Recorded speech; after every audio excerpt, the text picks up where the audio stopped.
So for close to 80 years, people who ask questions about UFOs are written off as deranged conspiracy mongers. Oh, shut up about UFOs. Then we learned about something called the Advanced Aviation Threat Identification Program. It was an operation at the Pentagon, cloaked from public scrutiny, that studied UFO sightings for a very long time, and it was completely real, because those sightings are real. The Defense Intelligence Agency has just released that program's 2010 report on UFOs, and among other things, the document tells us that the government can prove that UFO sightings have caused radiation burns, paralysis, and brain damage. The report also says that some people who saw UFOs experienced, quote, perceived time suspension. They also saw ghosts and other spirits.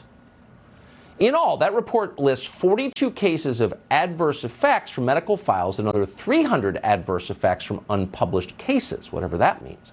Lou Elizondo knows what it means because he used to run the Advanced Aviation Threat Identification Program. We're happy to have him on tonight. Lou, thanks so much for coming on. So, I mean, this was a feature of people's firsthand accounts going back 50 years to the 60s. You know, I saw this thing and I had these physical effects. I guess that turns out to be real. Tell us about these effects. Yeah, Tucker, actually, it's even more than that. This is not, you know, the notion of where, let's say, grandma saw some lights in the backyard.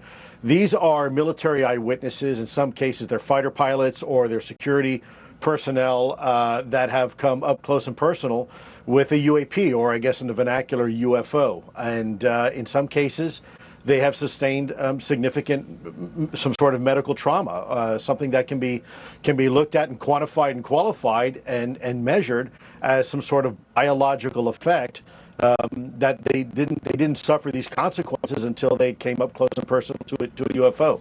And by the way, let me just say, this isn't pseudoscience. You know, for you're absolutely right in your intro. For many years, we've been told, oh, you know, this is silly and whatnot, and this topic is really not to be taken seriously. Look, I was part of the program. I ran the program for a better part of 8 years on this topic. It is absolutely real, and now finally, because of the pressure put by Congress and people like you in the media, finally, our government is beginning to become more transparent about this topic and tell the truth about this topic in a way that I wasn't at liberty to have the conversation 4 years ago when you and I first started talking with each other.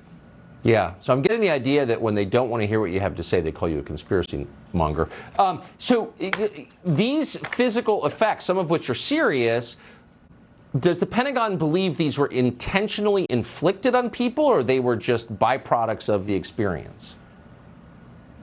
You know, Tucker, that's a fantastic question. Look, the bottom line is, if I've never seen a microwave oven before, and let's say I didn't know how to use it, and I happen to put my hand or unfortunately, let's say my head too close to a microwave oven when it's being turned on, chances are there's going to be some sort of negative biological consequence. Same holds true if I go to let's say an average airport. I just took a 737 today, and if I'm in the cockpit or I'm in the aircraft, there's no real threat.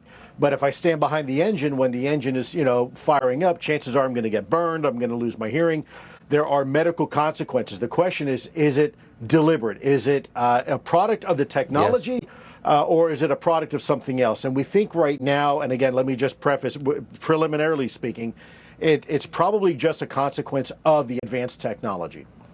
Final question, I've asked you this before, but in the face of the mounting evidence, it doesn't really seem plausible to suggest these are aircraft from foreign militaries at this point, does it?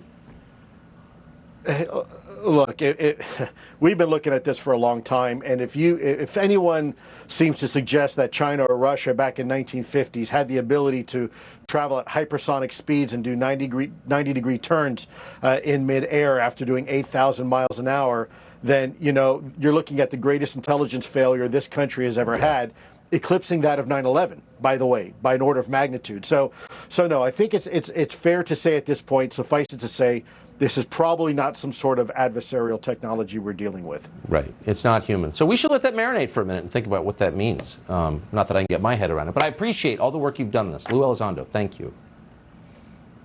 Always a pleasure. Thank you, Tucker.